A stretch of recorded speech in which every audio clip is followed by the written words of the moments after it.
The war between humans and the Dronari had ended 5 years ago, but the peace was still new and fragile. Both sides had agreed to build a shared space station called Unity Point, where humans and Dronari could work together and learn from each other. The leaders thought this would help avoid another war. To make sure the plan worked, they started a new program, cross-bonding.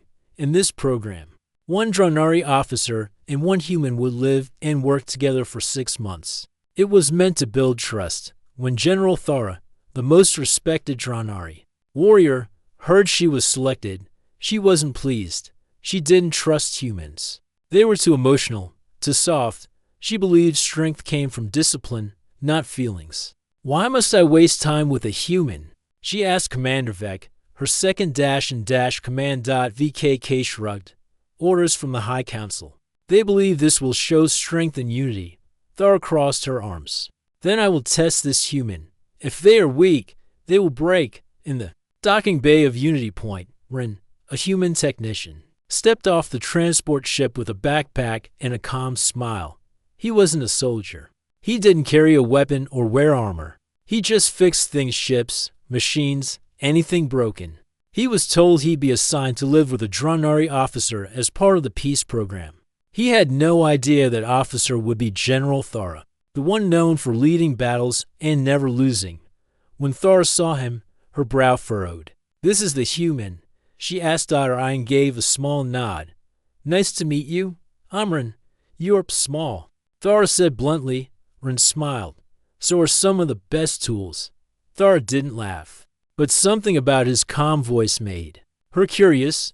Their shared quarters were simple: 2 rooms, a shared kitchen, and a small sitting area. Thara had already claimed the corner for training mats and weapons. Rin unpacked quietly, placing his toolkit on the shelf. The silence between them was thick. Finally, Thara spoke. "You are not a soldier." "No," Rin said. "I'm a tech engineer. You don't fight. I fix. And sometimes fixing stops fights."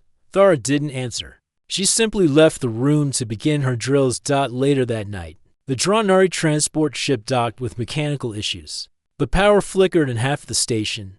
Engineers were called, but most were busy with other emergencies. Rin noticed the issue while walking past the ship. Without waiting for orders, he opened the hatch and began checking the circuits. The Dronari officers nearby stared at him. "That's restricted," one said. "I know," Rin said calmly. "But your backup systems are going to fail in 5 minutes. I can stop that." The officer hesitated, then nodded. In just 20 minutes, Rin repaired the faulty connections and rerouted the power. The ship came back online. No fire, no explosion, just a quiet fix. Thara arrived moments later, expecting chaos. Instead, she found Rin holding a burn wire in his hand, smiling softly. "What did you do?" she asked. "I fixed it. You went inside a Dronari ship without permission." "I would have asked, but it might have been too late." She stared at him, then at the calm faces of her crew. Not one looked angry. Some even looked impressed. Back in their quarters, Thara finally asked him, "Why do you act like none of this matters?" Rin looked at her, puzzled. "What do you mean? You don't fear me. You don't try to impress me. You just do things," Rin chuckled. "Fear and pride take too much energy. I prefer using that energy to solve problems." Thara had no response. No one had ever spoken to her like that before, not without fear or admiration. Just honesty. She decided then. She would test him, not with weapons, but with challenge. She needed to know what he was really made of. The next morning, Thara invited Rin to the training deck. "You will join me in physical drills," she said. "I don't fight," Rin reminded her. "This is not fighting. This is learning." Rin agreed, though he knew he would struggle. The drills were hard. Running, jumping, lifting heavy objects. Thara moved like a machine. Rin tried to keep up, but sweat poured down his face within minutes. She expected him to quit, but Rin didn't quit. He smiled through the pain and kept moving. When he couldn't lift something, he found a smarter way to roll or drag it. Thara watched with quiet curiosity. He was not strong, but he was clever. He adapted. He never gave up. That night, Rin sat with an ice pack on his shoulder. While Thara watched silently from across the room. You passed the first test, she said. I didn't know it was a test. All things are tests, she replied. Strength, patience, honor. Ren nodded. Then I hope I pass kindness too. Thara didn't respond, but something flickered in her eyes just for a second. Days passed.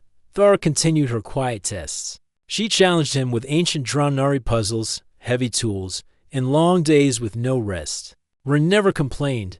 He just smiled, adjusted, and solved out one day. She asked him why. He answered simply, if we're going to share a world, we should understand each other. I'm doing my part, for the first time in many years. Thara didn't know what to say. She, the great general, had faced warriors, storms, and betrayal, but this human, this quiet, thoughtful man, was testing something even deeper. And she wasn't sure she was ready for the result. General Thara stood on the edge of the training deck. Her arms folded as she watched Ren stretch his arms slowly. His body still showed signs of soreness from yesterday's drills. But there was no complaint on his face, only calm focus. She had trained hundreds of warriors, led armies, and won battles. But this human technician, with no weapons, no armor, and no military background, had passed every small test she had quietly given. Still, Thara wasn't satisfied. Today, she said firmly, we begin the real trials. Ren looked up from tying his boots. All right, what's the challenge? No machines, no tools, no shortcuts. Today, we test strength, physical, mental, and emotional. Ren gave a soft chuckle. Sounds like a lot for one day. Thara narrowed her eyes. But she was not angry. There was something strange about Ren's way of talking. It was light, but never mocking. His tone made people listen without fear. The first trial was simple, a strength course designed for Dranari soldiers. It included climbing a tall wall, jumping over sharp barriers, and pulling weighted sleds. Thara completed the course in under 5 minutes. She didn't sweat. Ren stepped forward with a determined face.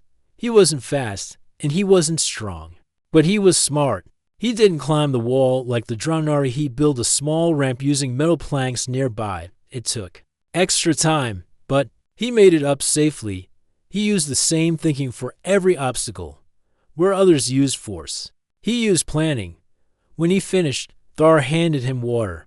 You didn't win, she said flatly. I didn't break, Ren replied. Thara looked at him closely. True.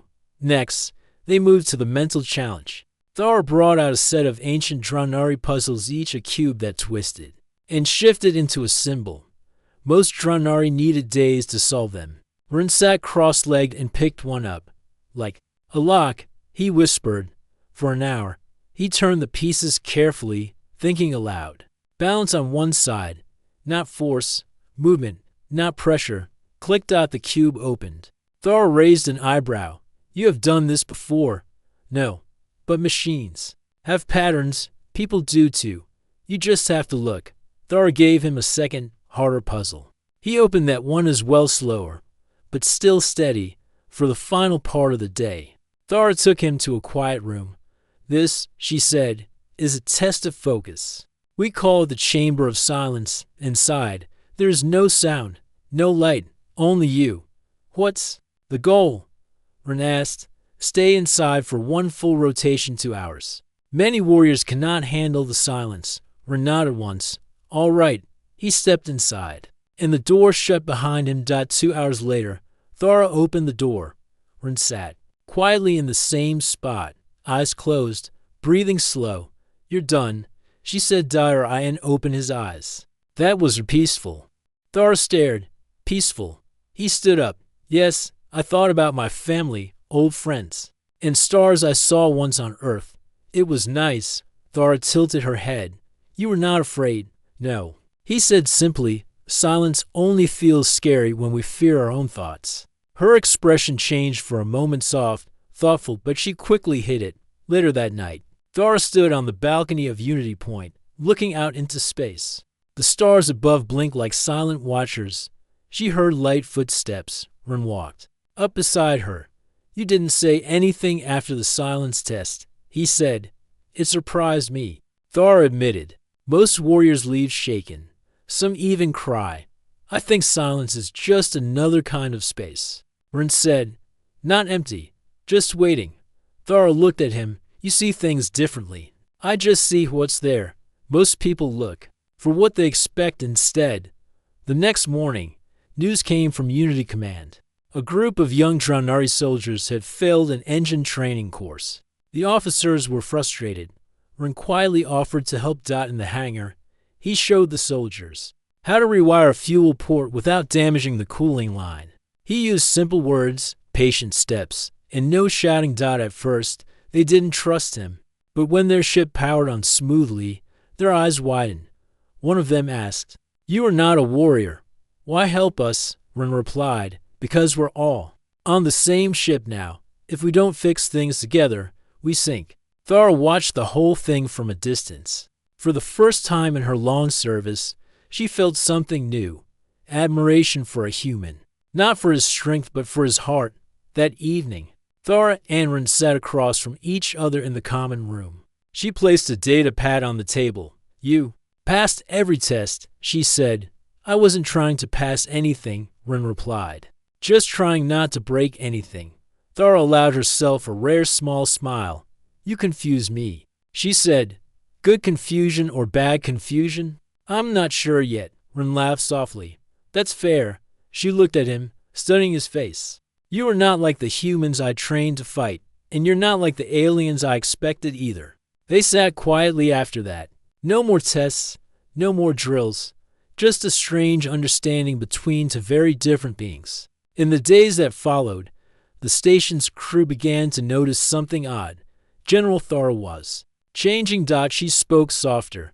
She listened more. She even laughed once at something Rin said about tea being better than energy drinks. Commander Vec, who had been watching silently, finally pulled her aside.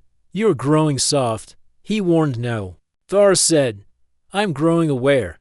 Vec frowned. "He is not your equal." Thara stared at him. "Maybe not in battle, but in something else, maybe more important. He might be stronger than all of us." Vec said nothing. He could see it to Dot by the end of the week. Thara sent a private message to the High Council. "The human I was paired with is not a soldier, not a fighter, but he has passed every test I gave. He does not lead with force but with calm. He listens, he repairs, he unites. I request permission to extend his placement. I have more to learn." When the message was sent, Thara looked out at the stars again. Something was changing, and it began with one human who never raised a fist, but quietly reshaped everything around him. It was a quiet morning on Unity Point. The space station floated peacefully near the blue ring of the planet Velros. The humans and Dranari crew had started to work better together. Most days were filled with repairs, patrols, or training. Rin sat in the corner of the engineering deck, checking the readings of the power grid. He liked this kind of quiet work. No shouting, no weapons, just numbers and circuits. His hands moved with care, and his eyes stayed calm. On the other side of the station, General Thara was leading a sparring session with young Dranari recruits. Her voice was firm, and her movements sharp. Even when she didn't speak, her presence made others stand straighter. Suddenly, the lights flickered. Then the ground shook. A sharp alarm rang across the station. The lights turned red. Warning, core destabilization detected. Sector 7 power. Grid failing. All crew to alert stations. Rin jumped to his feet. His screen blinked with errors too many at once. It wasn't just a simple failure. The main energy system had overloaded. If not fixed quickly, half the station could lose gravity and oxygen. He grabbed his tool belt and ran. At the same time, Thara looked up at the flashing red light above her. The recruits froze, unsure of what to do. She spoke clearly.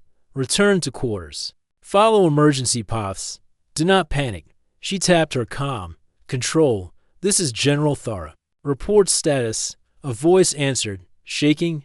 "Main energy coils. In Sector 7 overheating. Cooling units offline. We can't reach the core manually. Too dangerous." Thara's eyes narrowed. "Send the location to my pad. I'm going." Rin arrived at the entrance of Sector 7. Hot air rushed past his face. Sparks flew from broken panels. A group of engineers stood outside the sealed door. One of them spoke, worried. It's too hot inside. If the cooling doesn't restore, the station will overload in 20 minutes. I'll go in. Ren said calmly. You can't, someone said. The core is unstable. Ren opened his kit. Then I'll stabilize it. Just then, Thor arrived. Her face was unreadable as always, but inside. She felt something sharp when she saw Ren standing so close to danger. What are you doing? She asked. Fixing it? Let someone else. There's no time, Ren interrupted, still polite. I know the design. I fixed it before. I can do it again. Thor stared at him. No armor, no weapon, just a tool belt and quiet courage. I'm going with you, she said. No, Ren said quickly. You're too important. If something happens to you, I decide my risk, she said firmly. He looked at her and for a moment. No ranks or orders mattered, just two people who understood the weight of a decision. All right, he said. Then stay close. Inside the core room, the air was thick and hot. Steam hissed from broken pipes. Lights blinked in warning colors. Iron moved quickly, checking pressure valves and energy tubes. His fingers flew over the console. Manual. Override is locked, he said. I have to reroute the coolant from behind the core. Thor looked at the narrow space between two tall units. Too small for me. Then I'll go, Ren said. He grabbed a cooling patch and slid into the tight space. Sparks hit his sleeves, but he didn't stop. His voice echoed from the narrow space. Cut power on my mark now. Thor did exactly as told. The system paused for 2 seconds, just enough time for Ren to twist the coolant pipe open and connect the backup flow. There was a loud click, then silence. The lights turned green. The room cooled. Crisis over. Ren crawled out slowly, covered in dust, his hands red from the heat. He didn't smile this time. He just sat down, breathing heavily. Thor kneeled beside him. You did it. He looked up at her. We did it, later, in the medical bay. Ren sat with his hands wrapped in light bandages. He didn't complain. He only asked if the station systems were stable now. Thor sat beside him. You disobeyed safety orders, she said. He looked at her carefully. Would you rather I let it explode? She gave a short laugh. No, you were right. They sat quietly for a moment. I thought strength was only in the body, Thor said. But today, you showed me something else. Ren smiled softly. You were strong too. You came in there without fear. Thor looked away for a second. I was afraid. Of the core? Ren asked. No, she said slowly. Of losing. News of what happened spread across Unity Point for the first time. Dronari officers openly praised a human without hesitation. Even Commander Vec gave a short nod of respect when he passed Ren in the hallway. But Ren didn't care about praise. He only cared that the station was safe and that Thor had trusted him. That night, Thor visited Ren again. I told the High Council what you did, she said. They approved the commendation. I don't need a medal, Ren replied. I know, she said. But I do. He blinked. You? Yes, because I once thought humans were weak. But now, I'm learning. Ren looked at her. We're both learning. She gave him a rare, quiet smile. Then maybe this bond program isn't just politics after all. No, Ren said. Maybe it's the start of something real. Far above the planet, the space station floated in peaceful silence again. Two people sat under its artificial sky, different in species, in culture, in past, but slowly moving towards something shared. Not just survival, but understanding, and maybe something even deeper. The days after the core incident brought a strange quiet to Unity Point. The crisis was over, but something had changed, not just in the systems but between two people. General Thora, the proud Dronari warrior, now walked the halls a little slower. She observed more, and sometimes she even smiled, but only when Ren was nearby. Ren, on the other hand, stayed the same on the outside. He still worked with wires and machines, still spoke softly, still stayed out of attention. But deep down, he felt something new to Dot. It was something he didn't know how to name yet. One morning, Ren found a note on the table in their shared quarters. It was written in sharp, clear Dronari symbols. You are invited to the Moonfire Feast. Wear something strong. Eat light before arrival. Thar tilted his head. Moonfire Feast? Captain Mira, a human officer he sometimes shared lunch with, explained when he asked. It's a traditional Dronari gathering. They celebrate their victories, share memories, and challenge guests to strange customs singing, tasting strong drinks, and strange physical games. Ren blinked. Sounds dangerous. She laughed. Just don't insult their food. And don't try to outdrink them. You'll be fine. That evening, Ren dressed in a simple dark tunic. He combed his hair with his fingers and wore his best. Boots clean, but not fancy. Thara greeted him outside the ceremonial hall. She wore traditional armor, but not for war. It was lighter, decorated with silver patterns like stars. Her sharp features were calm, and her tone softer than usual. You are early, she said. I wanted to see what I was walking into. Thara gave him a sideways look. Humans hide nervousness with jokes. Sometimes it helps. She didn't smile, but her eyes did. Inside the hall, tall lanterns glow with blue fire. Dronari music glow. Rhythmic beats filled the room. Food from many planets was arranged across a long table. Some of the other Dronari looked at Ren with curiosity. A few nodded politely. One even offered him a bowl of glowing soup. Ian bowed slightly. Thank you. Thara guided him to a seat near the center. This is the Circle of Flame, she said. Those who sit here are called Chosen Ones for the night. Guests of honor, Ren whispered. I thought I was just your bonding partner. You are more than that now, Thara replied quietly. The feast began. Strange dishes came first, spicy fruit, steaming crystals, and fish with bright purple skin. Ren tried each one, careful not to make a face, even when the taste was odd. Thara watched him closely. You are braver with food than most warriors, maybe because food never yells. Back, some Dronari heard him and chuckled. The mood grew lighter. Then came the challenge rounds. Dronari tradition said that guests of honor must take part in a game of knowledge or skill. Thara whispered to Ren, choose a challenge you can win. Ren thought for a moment. Memory. Game, he said. They placed 10 small items on a table. A coin, a tooth, a folded cloth, a glass cube, and others. Then they covered them. Each player had to name all 10. Dronari challengers remembered 8 or 9. Ren closed his eyes and named all 10 in order. The room grew quiet, then erupted in surprised cheers. One Dronari shouted, the human has the mind of a star reader. Thara didn't cheer, but her hand tapped the table once. That was her way of showing pride. Later in the evening, a new song began to play, soft, steady, full of emotion.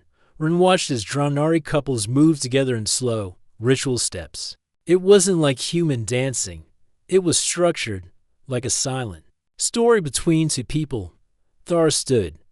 Without asking, she held out her hand. Ian hesitated. Is this a test? No, she said. It's an invitation. He took her hand. They stepped into the circle. At first, Ren moved awkwardly, but Thara guided him gently, her hand firm, her eyes focused. They didn't speak. They didn't need to. By the end of the song, Ren didn't even notice the others watching. After the feast, Thara and Ren walked through the long hallway back to their quarters. Thara looked ahead. You did well. I didn't spill the soup, didn't insult the music, and didn't fall during the dance, Ren said. That's a win in my book. Thara slowed her steps. Dronari feasts are about more than food or games. They are about sharing strength and showing trust. Ren looked at her. Did I earn your trust tonight? She stopped walking. Yes, there was silence between them again. But it wasn't heavy. It was peaceful. The next day, Ren returned to work in the engine room, but something strange happened. Dronari engineers started asking him questions, not with suspicion, but respect. Can you show us the shortcut to realign the flow gate? One asked. Ian nodded and taught them. At lunch, a young recruit handed him a box of fruit. My mother makes this on our home world, she said. She said I should thank the one who saved our station. Ren took it gently. Tell her I'm honored. Captain Mira passed by later. Looks like you've gone from outsider to favorite. Rin just smiled. I didn't try. I just showed up that evening. Rin found Thara in the observatory. She stood alone, staring out into the stars. You always come here alone, he said. Not always, she replied without turning. Thinking about something? Yes, about change, about you. He stepped beside her. What about me? You changed everything quietly, she said. No orders, no weapons, just patience. Rin looked out at the stars. Change doesn't always need to be loud. They stood side by side. Finally, Thara spoke again. You're not just part of the peace program anymore. You're part of my circle now. Rin turned toward her. What does that mean? It means I'm done testing you. He gave a small smile. Then maybe it's my turn. She raised an eyebrow. To test me? No, Rin said. To understand you? Thara didn't reply. But for the first time, she looked at him not as a human, not even as a partner, but as someone she chose to keep close. Not for duty, but for something more. Life on Unity Point had slowly changed. The once cold halls now echoed with laughter. Human and Dronari officers worked side by side, eating together, solving problems, and learning each other's ways. At the center of this quiet change stood two figures: Rin, the calm human technician, and General Thara, the proud Dronari warrior. Once strangers in a forced program, now they were something more, though neither had spoken the full truth aloud. But not everyone was pleased. Commander Vec, Thara's second in command, watched the shift with growing concern. He had served under Thara during the war. He respected her strength, her discipline, her command. But now, she smiled more. She paused before giving orders. And she spent too much time with the human. To Vec, this was a problem. He stood outside the council chamber, waiting. His report was ready inside. The Dronari High Council viewed a series of updates. Videos showed Thara laughing with Rin during training. Other clips captured her speaking kindly to human engineers, even praising their work. One counselor narrowed her eyes. She is losing her edge. Another added, she leads with softness now. This is not our way. Vec spoke carefully. She has not failed in duty, but the bond has changed her. Then test the bond, the elder counselor said.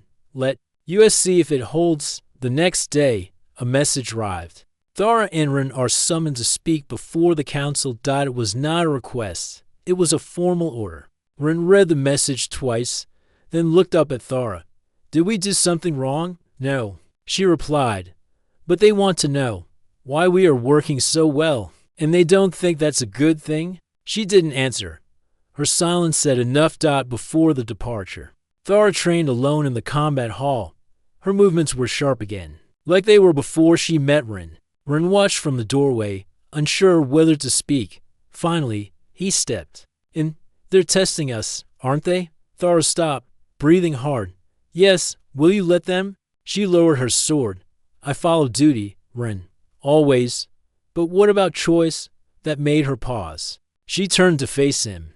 I chose to let you into my world. That was not duty. That was me. On the journey to the council planet, their ship was quiet. Rin sat beside the window, watching stars streak past. Do you think they'll separate us?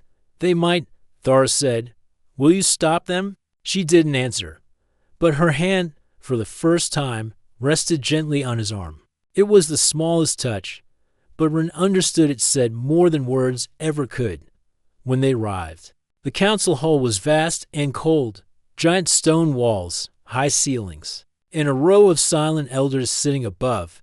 Thara stood tall in her uniform. Rin stood beside her not as a soldier, but as her equal. A counselor began. General Thara, we observe a shift in your behavior.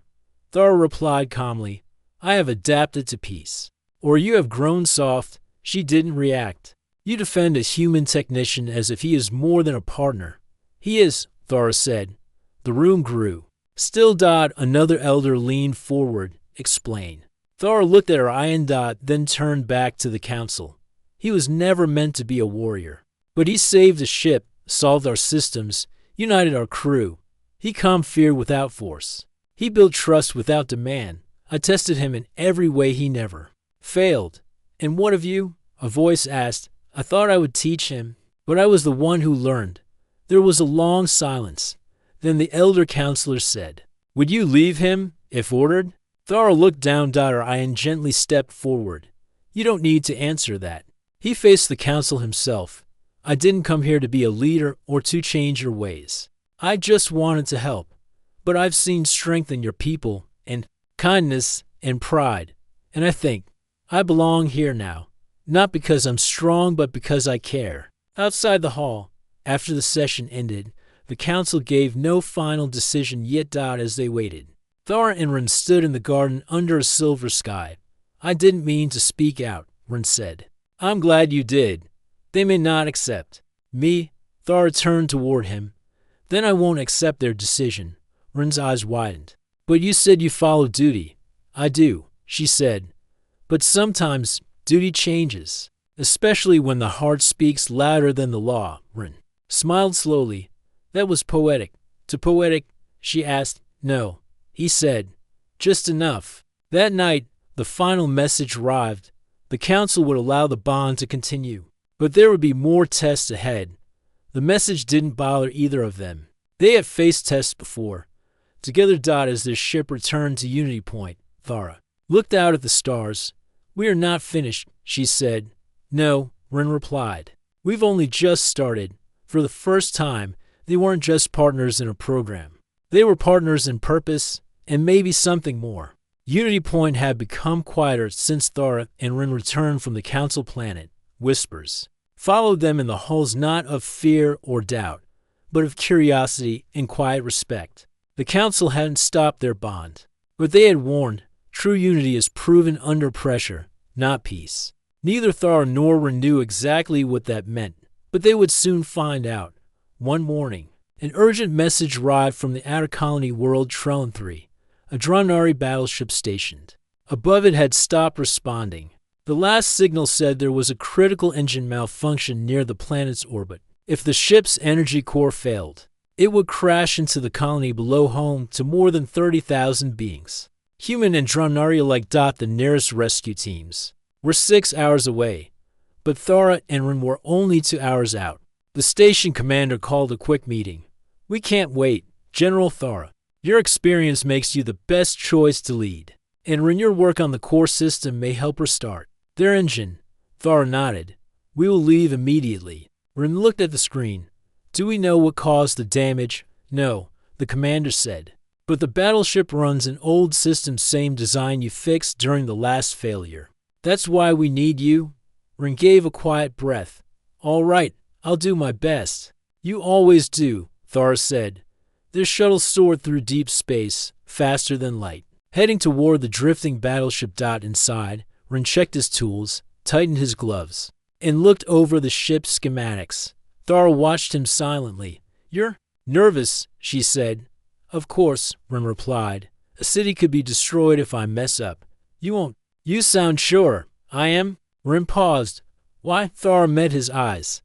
Because I've seen you at your weakest, and you still stood tall. I believe in what you can do even when you doubt yourself. Rin looked away, his voice softer now. Then I'll believe too. The battleship came into view. It was huge and dark, its engines flickering like a dying star. Inside, emergency lights blinked through the windows. Their shuttle docked carefully, and the airlock opened with a hiss. Smoke filled the air. Emergency. Oxygen running low. Thara read aloud from the panel. We must move quickly. They stepped into the hallway. Bodies weren't everywhere, thankfully. The crew had moved to emergency chambers, but the power systems were flickering. Screens were dead. Sparks shot from exposed wires. Main core is down to levels, Rin said. I'll go. We go. Thara corrected. The lower decks were worse. Fire control systems had failed. Heat pressed down like a heavy blanket. Thara led the way, using her armored arms to clear broken metal pieces. Rin followed. Scanning the wires. They reached the engine chamber. Its doors were sealed tight. Too hot. Thara said. The emergency lock triggered. Rin pulled out a thermal scanner. If we open it without cooling first, the system might explode. He took a breath. There's a small access shaft. I can crawl in and restart the coolant valves from the inside. No, Thara said instantly. It's too dangerous. There's no time. She grabbed his arm. You could be trapped. Ren looked at her calmly. You trusted me before. Remember? I still do. Then let me do this. Thara's hand stayed on his arm a moment longer. Then she let go. I'll stay by the door. If anything happens, I'll break it down myself. Ren smiled. I know. Inside the shaft, Ren moved slowly. The heat pressed against his back. Sweat rolled down his face, but he didn't stop. He reached the coolant panel. Two valves were jammed. One had a broken seal. He pulled out a tiny tool and began working carefully, one turn at a time. Outside, Thara listened to the sounds from inside the wall. Her heart beat fast. Not from fear of the engine, but fear for him. Then a soft click. The coolant system turned on. The engine lights blinked green. Ren's voice came through the speaker. Cooling's stable. You can open the door now. Thara pressed the override. The chamber door slid open. Ren crawled out, exhausted but smiling. I told you I could fix it. Thara looked at him, and for once, didn't hide her feelings. You did more than fix it. You saved them all. The crew reactivated the ship's navigation, and control was passed to backup pilots. The danger had passed, back on their shuttle. As they returned to Unity Point, silence filled the cabin. But it was not a silence of worry. It was peaceful. Ryan leaned back. You know, I think that was the Council's final test. They sent us to fail, Thara said softly. Or at least, to fall apart under pressure. But we didn't, Ren said. Thara looked out the window at the stars. No. We didn't. When they landed, the crew of Unity Point welcomed them with cheers. Human and Dronari officers stood together, clapping, bowing, and smiling. But Ren only looked for one thing. She stood beside him. Tall and calm as always, but her eyes had softened. Commander Mira stepped forward. We heard everything. They say you to save the colony. Ren shrugged. I just turned a few valves. And risked your life, Mira added. He does that often, Thara said quietly. Ren smiled. You do too. That evening, in their shared quarters, Thara placed something on the table. A small cube. Dronari design. A gift. What is it? Ren asked. It's called a kin memory stone. Only given to those who become more than a comrade. It holds voice and thought. A message. She pressed a button. Thara's voice came from the cube. To Ren, you began as a task, became a test, and turned into my most trusted bond. I do not understand all things, but I know this: you are the calm in my storm. You are the choice I never knew I needed. Ren sat still. Slowly, he looked up. I don't know what to say. You don't have to, Thara said. She sat beside him, and for the first time, no tests, no trials, no orders stood between them, only truth. In the beginning of something real. Weeks passed since the rescue. On TREL on -3. Unity Point had changed. The station was no longer just a place for orders and reports. Now it was alive with laughter, shared meals, and mixed teams solving problems together. The bond program, once treated like a duty, was now proof that peace between species was more than an idea. It was working. At the center of that change were two names always spoken together: General Thara and Technician Ryan. But as time moved forward, the Council sent another message, not a warning, not a command, but a decision. Unity Point will become the first permanent joint station under human Dronari command. A new role must be created: Commander of Collaboration. We choose General Thara, and we offer in the position of first human advisor. Ren read the message twice, then looked at Thara across the room. You're the new commander? He asked, smiling. Thara nodded. It's a great honor. And they want me to advise you? They already know I listen to you, she said simply. Now they just want to make it official. Ren looked at the floor for a moment. Do you think I'm ready for that? I think you've already been doing it.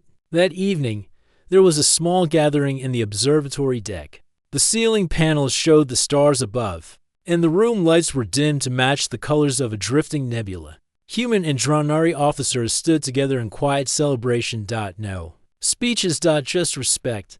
Commander Mira lifted a small glass to Ren and Thara. Proof that peace is stronger than fear. A soft cheer followed. But Ren didn't feel proud of the title or position.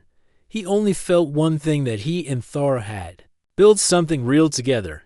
And it was no longer just about unity between two sides. It was about unity between two hearts. Later that night, Ren and Thara walked alone through the quiet hallway. He glanced at her as they walked. You still think I was just a test at the beginning? Yes, she answered honestly, a quiet one. I didn't plan to trust you. I expected you to fail. But I didn't, Ren said. She stopped walking. No, you pass every moment, every day, without trying to prove anything. That's what changed me, Ren smiled. You were never just a soldier to me. I saw more. She looked at him seriously. And I saw more in you than anyone else ever did. In the following days, they began their new work. Thara led meetings between species. Her orders were still sharp, but now she gave them with understanding, not just command. Officers respected her more because of how she had changed.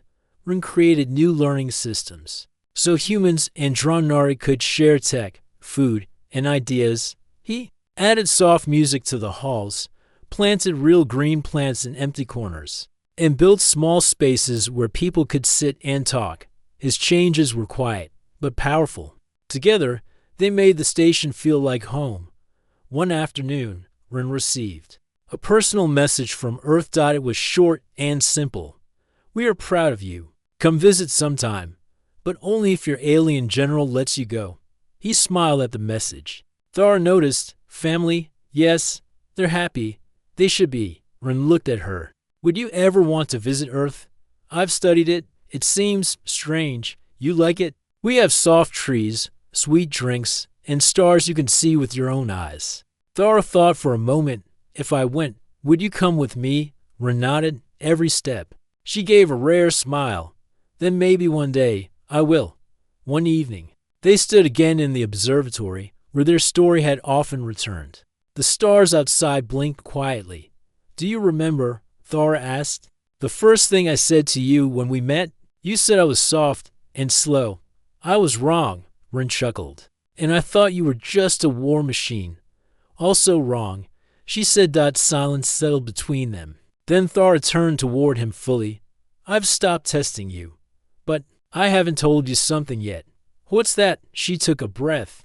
That you were never just my bond partner. You became my anchor, my mirror, my constant. Ren's voice was quiet. You're not just my commander anymore either. Thara blinked slowly. What am I? You're the one I trust most, the one I wake up for, the one I stand beside not because of orders but because I choose to. They didn't need more words after that. In the days that followed. They were no longer seen as just a human and an alien leader. They were seen as a team, paired to different worlds that had chosen to walk the same path, not because they had to, but because they wanted to. When the first Earth Dronari Festival was held on Unity Point 6 months later, thousands came to see it. Songs were sung into languages, flags flew with symbols from both sides, and in the center, a statue was unveiled. Two figures, one in human workwear, the other in Dronari armor, stood side by side, looking up at the stars. Below it, a plaque read, "Peace is not built by the strongest, but by the ones who choose to understand." And underneath that, to names, General Theratechnician Rinfar above, the stars continued to shine, unaware of names or titles. But on Unity Point, one story had come to its quiet, powerful end. Not with war. Not with fire, but with trust, learning, and a bond that needed no more testing, because it had already passed together.